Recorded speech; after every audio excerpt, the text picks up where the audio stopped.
Hello, everyone. So, one thing is in my head, and it's a quote that it's sticking.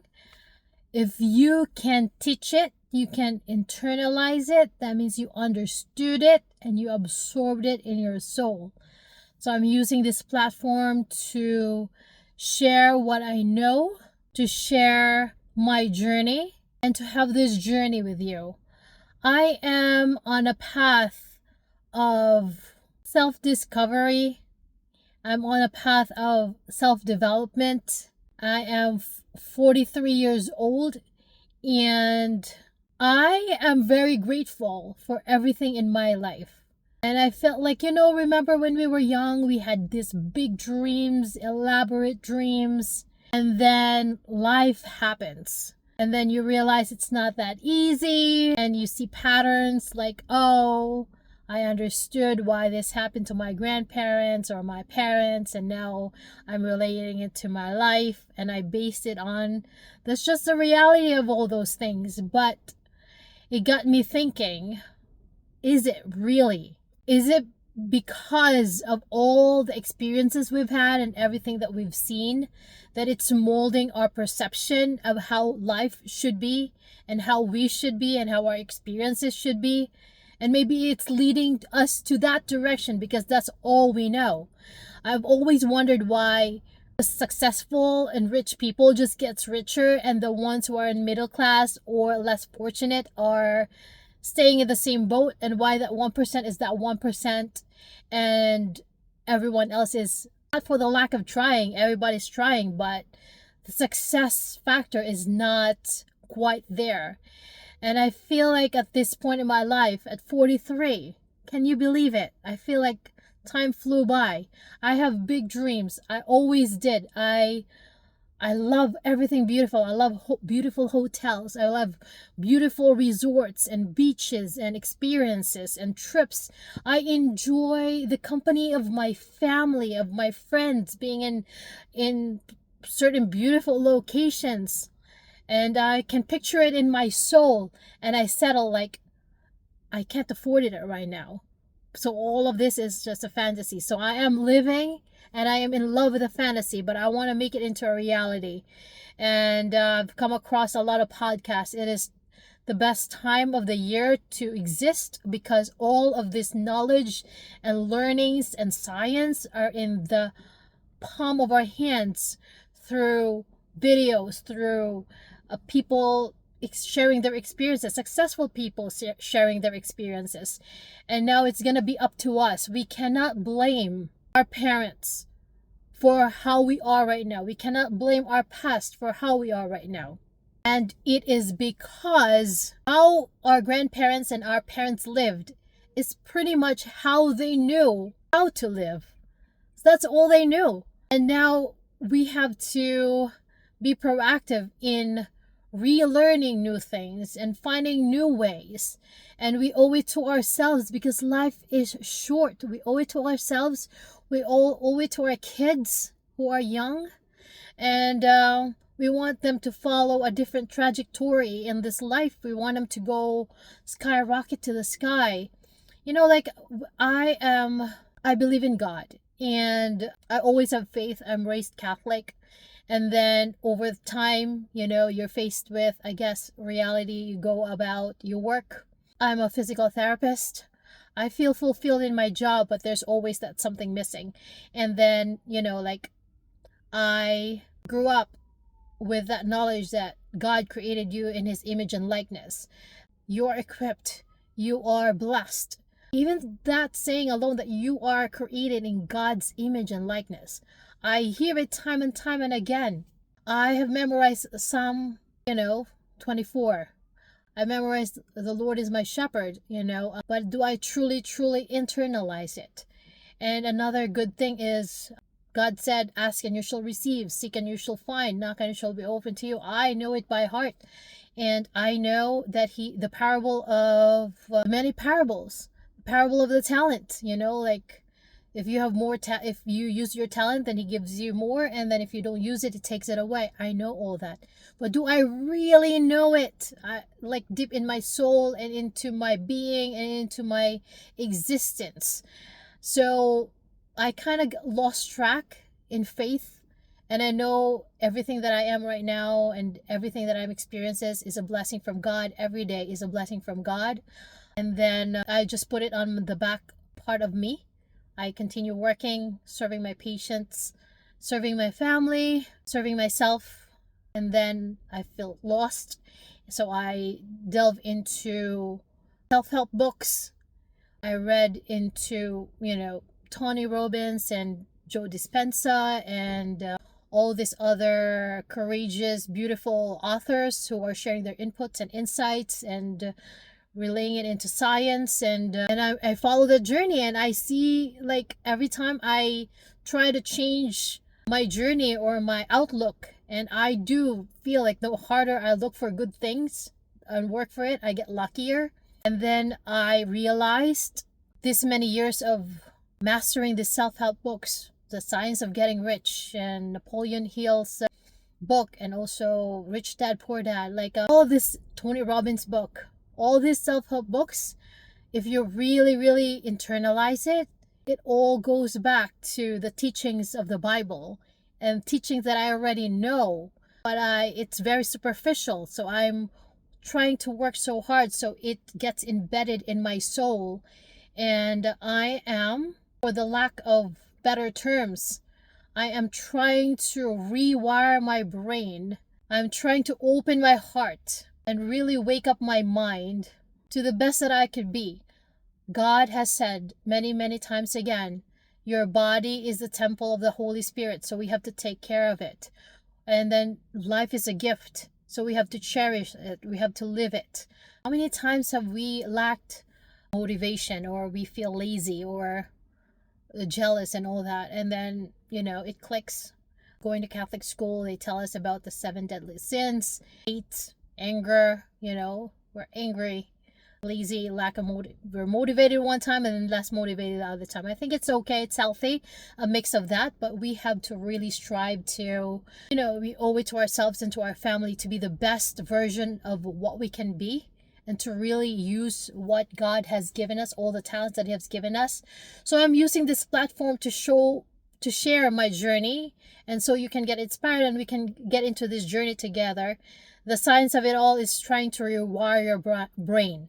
So our brain is wired with and given all this information, and now it's up to us to really internalize it, interpret it, and then use it to become a better version of ourselves. Oftentimes, another myth is that working for money is hard, acquiring wealth is hard, and it's only for the rich, and you got to work so hard to get them. And having all this negative, difficult mindset is probably what's pushing all the good things that we desire in our hearts. That's why they're not appearing in our lives. But if you remember those many times when you desired something so much, you worked for it and you really, really wanted it, it comes. And then once it comes, you stop. And then we go back to old habits and old thoughts. But what if we have that mentality of that 1%? Like, once you acquire something, once you obtain something, once you reach your goal, you move on to the next goal, and to the next goal, and to the next goal. It could be a health goal. It could be a financial goal. It could be a relationship goal. The key is to just get started. And how many day ones do we have? Today, again, is my day one. Every day is almost my day one, whether it comes to rewiring my brain, being more happy, being more grateful, rewiring my brain. And it's my day one to start eating healthier. I lose weight. I did that, like, after, pregnancy and giving birth. I gained weight, and I didn't want to buy new clothes. So my daughter is 2 years old, and I still have all that weight. But I was at one point early this year, I set my mind to losing weight. So I did healthy amount of fasting. So I fasted and I ate, and I limited carbs. I a little bit more vegetables and protein. And then I lost 10 pounds in 1 month. and I fit into some of my clothing, but I'm still a work in progress. And then after that, guess what? I said, I have one more month, I can lose another 10 pounds. And I went back to my old habits, eating all the foods. I love food. So I love Japanese food. I don't eat sushi. I love the rolls.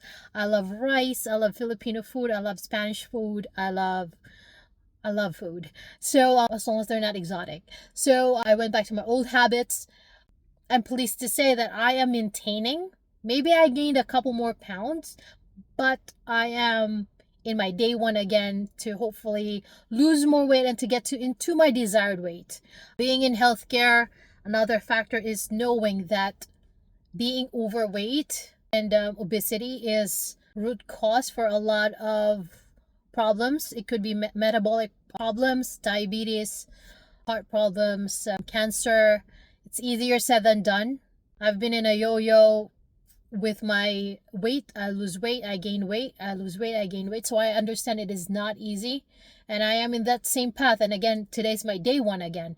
I think we just gotta keep starting until it really sticks in our mind, and we shouldn't be so hard on ourselves that it's always our day one. It could be it is my day one for health reasons, to get back to a healthy weight in a healthy way. Day one to have a better, healthy, thriving mindset. Day one into being a better parent, like more happy, less tired for my kids. And day one into really feeling good for myself, just to feel really good from the inside out. And leave all the angers and resentment, and not give in to the moods that we have every day. You wake up someday, you're moody, we have to just push it aside, stop, breathe, realize the thoughts that's coming into our heads, and then analyze them and let that not control you and how the day goes. Reframe our thoughts early in the morning, and it sets up our whole day. Anticipate big things, good things, great things, gifts, and then they will surely come. So I'm in that path of trying to find strategies and techniques to be successful this time around. And it may not be easy, but I'm gonna do my best, and I am determined that I will be in this path for my sake and my kids and everyone around me, and for generations to come. I kind of just want to break that cycle of how things were. I am grateful. It has made all the experiences from my ancestors, you may say, grandparents, parents, has made me the way I am, and I am grateful for them, for every support and every help, for the guidance that they gave me and they're still giving me until now. I am grateful for them introducing me most of all to my faith, to God, and I just have to refine things and take responsibility for my own actions, take responsibility for my own thoughts, and really be proactive in setting my eyes on God, on faith. After all, God said many, many times again, seek first the kingdom of God, and all these things shall be given unto you. When we hear that, we just read it superficially, but if you internalize it, it has a lot of meaning. So I want to just dive on that as well. He said, be humble and you will be made great. We just have to really understand it. We have to be utilizing and being grateful, receiving, understanding that we're receiving all these gifts from God, and then we're treasuring it and we're using it. Imagine if somebody gives you a cup, let's say, and you just brush it off, you don't use it, and then that person comes to your house and they see that cup is dusting on this corner. But if that person sees and that you're using the cup all the time, they're like, oh, he or she is using my gift. But if you don't use it, it's a different type of experience. So same thing with the gifts. We just have to be grateful and utilize this beautiful day, beautiful life, beautiful opportunities. So I am in this path. So there is a science of neuroplasticity and rewiring your brain, and then our brain and we are hardwired for survival for many, many, many, many generations. We're thinking the lions are still chasing us and we're still scavenging for food, and that we're trying to find safety in the cave. But it's a new day, it's a new generation, and God has given us abundant good gifts of knowledge and people and support and family and friends and chance encounters and even technology for the growth, for our own personal growth. So we just have to utilize all this. I'm rewiring my brain to fill it with abundance and gratefulness and happiness, and I want it to be automatic. So there was one point where I found like I was thinking and I was like, why is it so hard to reach your goals, to get what I want? Like, it's so hard and you feel drained, and it's most likely we don't have that proper programming in our head. It's like you're trying to create a template, let's say from a PowerPoint. I have nothing against PowerPoint presentations, but they would have templates. You're trying to create all these things that are not there. The tools are not there. And then suddenly you have, let's say, Canva, and it gives you all the tools that you need, and it has all the bells and whistles, and then you're able to create it. So if you have Canva, whatever you desire to create in terms of a template, you have everything there. But if your programming is like having like that not upgraded PowerPoint software, no matter what you do, it's going to be so hard for you to get that desired look that you want. What I'm saying is we have to put new programmings in our head, and it's going to be a journey. It's going to be some work, because all these programmings, all these thoughts, all these beliefs, in all these attitudes in our brains is from many, many, many years of learning, and then that takes many, many years that we need to unlearn or be appreciative about and just be mindful of, and then just rewire our thoughts into the more positive direction. You know, like I said that time and time again, they would say the Bible, it's not good to be angry, it's not, fear not, fear not, fear not. The Bible said that 365 times, do not be afraid, do not be afraid. And then you look into self-help books and they said that the number one killer of all your desires and what is stopping you from your being limitless is fear. You know, so knowledge is there. We just gotta wake up and really like hear the words.